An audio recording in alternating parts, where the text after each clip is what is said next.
Hey guys, this is Fia Ahmed. আজকে কথা বলবো মেজেজির একটি মেকানিক্যাল কিবোর্ড নিয়ে, যেটির মডেল হচ্ছে Sky 81 ওয়্যারলেস। এই কিবোর্ডটির বর্তমান বাজার মূল্য হচ্ছে ৪,৮০০ টাকা। অফার প্রাইসে পেয়ে যাবেন ৪,৪০০ টাকায়। কিবোর্ডটি পাঠানো হয়েছে সাইবারট্রনিক্স থেকে। আপনারা চাইলে ওনাদের অফিসিয়াল ওয়েব পেজ থেকে কিবোর্ডটি পারচেজ করতে পারেন। ওনাদের ডিটেলস ডিসক্রিপশনে দেওয়া থাকবে। মেজেজি Sky 81 এর আপগ্রেডেড ভার্সন হচ্ছে Sky 81 ওয়্যারলেস। আর এই আপগ্রেডে কতটা ইমপ্রুভ করেছে তা দেখার চেষ্টা করব আজকের ভিডিওতে।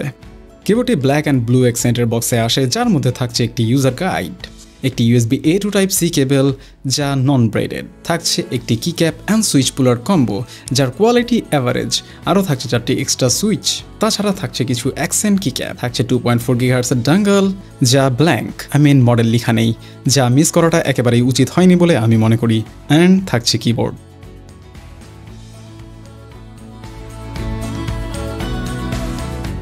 কিবোর্ডটি 75% লেআউটের। এই কিবোর্ডটির দুইটি কালার ভ্যারিয়েন্ট রয়েছে, black white mix and purple. কিবোর্ডটি স্ক্রুলেস ডিজাইনার, যা আমার পার্সোনালি পছন্দ না, তবে কিবোর্ডটির বিল্ড কোয়ালিটি অ্যান্ড ফিনিশ আগের ভার্সন থেকে অনেকটাই বেটার। কিবোর্ডটি বেন্ড করতে চেষ্টা করলে খুবই সামান্য পরিমাণের বেন্ড হয়, যা প্লাস্টিক বিল্ডের কিবোর্ডের জন্য খুবই স্বাভাবিক।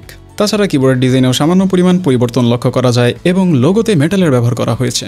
অ্যান্ড কালার পরিবর্তন করার জন্য আগের ভার্সনটি থেকে নতুন ভার্সনের কিবোর্ডটিকে পুরোপুরি আলাদা দেখায়। ইভেন ওয়েটেও কিছুটা ভিন্নতা লক্ষ্য করা যায়। যেখানে আগের ভার্সনে ছিল 606 গ্রাম, সেখানে এই কিবোর্ডটি 817 গ্রাম। কিবোর্ডটিতে আগের ভার্সনের মতোই নবের প্রেজেন্স রয়েছে, যার কাজ অনলি ভলিউম অ্যাডজাস্ট করা। আর এই নবটি প্রেস করলে মিডিয়া প্লেয়ার ওপেন হয়, আর অন্য কি ফুকে এই ফাংশন অ্যাড করা হয়েছে। এর চেয়ে মিউট আনমিউটের ফাংশন অনেক বেটার, তবে কাস্টম করা গেলে এই ব্যাপারটা মেনে নেওয়া যেত। কিবোর্ডের বেসে দেওয়া হয়েছে 4টি রাবার প্যাড অ্যান্ড হাইট অ্যাডজাস্টের জন্য দেওয়া হয়েছে ডুয়েল স্টেজের অ্যাডজাস্টেবল ফিট, আর প্রতিটি ফিটেই রয়েছে রাবার প্যাড। কিবোর্ডটি স্ক্রুলেস ডিজাইনের, বাট তার জন্য খুলতে খুব একটা অসুবিধে হয়নি। কিবোর্ডটি খোলার পরেই থাকছে সিলিকন মোল্ড অ্যান্ড তার নিচেই থাকছে সাউন্ড ড্যাম্পেনিং ফোম বা এভা ফোম। পিসিবি খোলার পরেই দেখা যাচ্ছে IXP sheet, Poron case foam and pocket cut foam. কিবোর্ডটিতে আলাদা করে সিলিকন গ্যাসকেট দেওয়া হয়নি, সিলিকন মল্ড কিছুটা বাড়তি রেখে তা গ্যাসকেট হিসাবে ব্যবহার করা হয়েছে, যার জন্য কিবোর্ডে বাউন্স নেই বললেও ভুল হবে না। আর গ্যাসকেটে এতটা চিপ আউট করা উচিত হয়নি বলে আমি মনে করি, কজ এর চেয়ে চিপ প্রাইজের প্রোডাক্টে বেটার গ্যাসকেট দেখা যায়। অ্যান্ড ব্যাটারির পজিশন অন্য সব কিবোর্ডে বেসে দেওয়া হলেও এই কিবোর্ডে দেওয়া হয়েছে পিসিবির সাথে, আর এই ব্যাপারটা আমার কাছে কিছুটা কনসার্নিং বলে মনে হয়েছে। এতটা জায়গা থাকতে পিসিবির সাথে তাও ঠিকমতো গ্লু করা হয়নি, যা এমনিতেই খুলে চলে আসে। তবে কিবোর্ড ডিসঅ্যাসেম্বল না করলে এটা নিয়ে চিন্তা করার কিছু নেই। কিবোর্ডটিতে ট্রাইমোড কানেক্টিভিটি দেওয়া হয়েছে, ব্লুটুথ কানেক্টিভিটি যা দ্বারা 3টি আলাদা ডিভাইসে কানেক্ট করা যাবে। তাছাড়া রয়েছে 2.4 GHz connectivity and USB connectivity. আর USB কানেকশনের জন্য টাইপ সি পোর্টটি দেওয়া হয়েছে কিবোর্ডের টপ লেফট কর্নারে। তার পাশে ডঙ্গলে স্টোর করার জন্য জায়গা করা রয়েছে। আর মোড পরিবর্তন করার জন্য সুইচটি দেওয়া হয়েছে ফ্রন্ট লেফট কর্নারে, যা খুবই কনভিনিয়েন্ট পজিশন বলে আমি মনে করি। কোনো এফোর্ট ছাড়াই মোড পরিবর্তন করা যায় অ্যান্ড অলওয়েজ ভিজিবল। কিবোর্ডটিতে একটি 3000 mAh এর ব্যাটারি দেওয়া হয়েছে, যা স্ট্যান্ডার্ড থেকে কিছুটা কম। কিবোর্ডটি ফুল টাইম 8GB অ্যাক্টিভ রেখে ব্যবহার করলে আনুমানিক ব্যাকআপ পাওয়া যেতে পারে 8 to 9 hours. And ripple effect রেখে ব্যবহার করলে ব্যাকআপ পাওয়া যেতে পারে 6 থেকে 7 ডেজের মতো। অ্যান্ড 8GB অফ রেখে ব্যবহার করলে 12 to 15 ডেজের মতো ব্যাকআপ পাওয়া যেতে পারে অ্যাভারেজ ইউজে।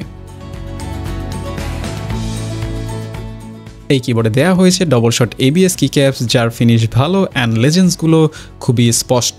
অ্যান্ড এক্সট্রা কিক্যাপসগুলো PBT ডাই সাবলিমেশন কিক্যাপস, যার থিকনেস কিছুটা বেশি। অ্যান্ড এই কিক্যাপসগুলোর প্রোফাইল চেরি। কিবোর্ডটিতে দেওয়া হয়েছে মেজেজির নিজেদের সুইচগুলো ফ্যাক্টরি লুপ, বাট সুইচগুলোতে ভালো পরিমাণের স্ক্র্যাচি সাউন্ড রয়েছে। সুইচগুলোর লাইফ স্প্যান 70 মিলিয়ন ক্লিকস। সুইচগুলো linear, pre travel 1.8 millimetre, total travel 3.8 millimetre, bottom force 50 gram and operation force 45 gram. 45 gram হওয়ার পরেও সুইচগুলো অনেকটাই হ্যাভি মনে হয়। সুইচগুলো স্ক্র্যাচি হওয়ার কারণে এমনটা হতে পারে বলে আমার ধারণা, আদারওয়াইজ ভূতের আসরও হতে পারে। সুইচগুলো 3 পিনের, বাট PCB 5 পিন হট সোয়াপেবল। কিবোর্ডের স্ট্যাপগুলো ফ্যাক্টরি লুপ অ্যান্ড হট সোয়াপেবল। লুবের পরিমাণ খুবই কম এবং র্যাটলিং সাউন্ডের প্রেজেন্স রয়েছে অ্যান্ড স্ক্র্যাচি সাউন্ডে পরিপূর্ণ। যদিও সুইচ পরিবর্তনের মাধ্যমে এই প্রবলেম সলভ করা পসিবল, তার কারণ হচ্ছে সুইচগুলোই মূলত এই কিবোর্ডে স্ক্র্যাচি সাউন্ডের জন্য দায়ী। আর এই কিবোর্ডটি কিরকম সাউন্ড করে তা থাকছে ভিডিওর শেষের অংশে। কিবোর্ডের এলইডি গুলো নর্থ ফেসিং এর, আই মিন উপরের দিকে, অ্যান্ড এই এলইডি গুলো মোটামুটি ব্রাইট, ইদানিং চোখ ঝলসে দেওয়ার মতো এলইডি কিবোর্ডে কেন যেন দেখা যাচ্ছে না।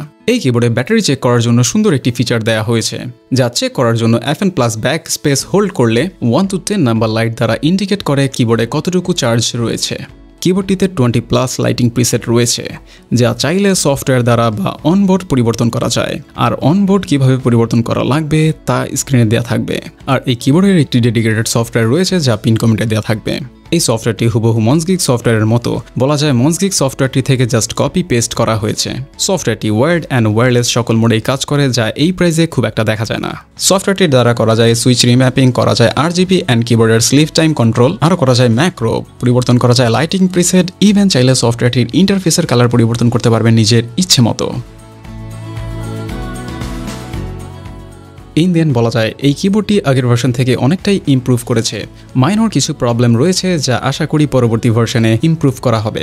সো বাজেট যদি হয়ে থাকে 5,000 টাকার আশেপাশে আর চাচ্ছেন একটি 75% keyboard and full software support with all mode, তাহলে এই কিবোর্ডটি কনসিডার করতে পারেন। অ্যান্ড এনজয় করুন কিবোর্ডটির সাউন্ড টেস্ট। আর আজ এই পর্যন্তই, কথা হবে অন্য কোনো দিন অন্য কোনো ভিডিওতে। সে পর্যন্ত বিদায়, আল্লাহ হাফেজ।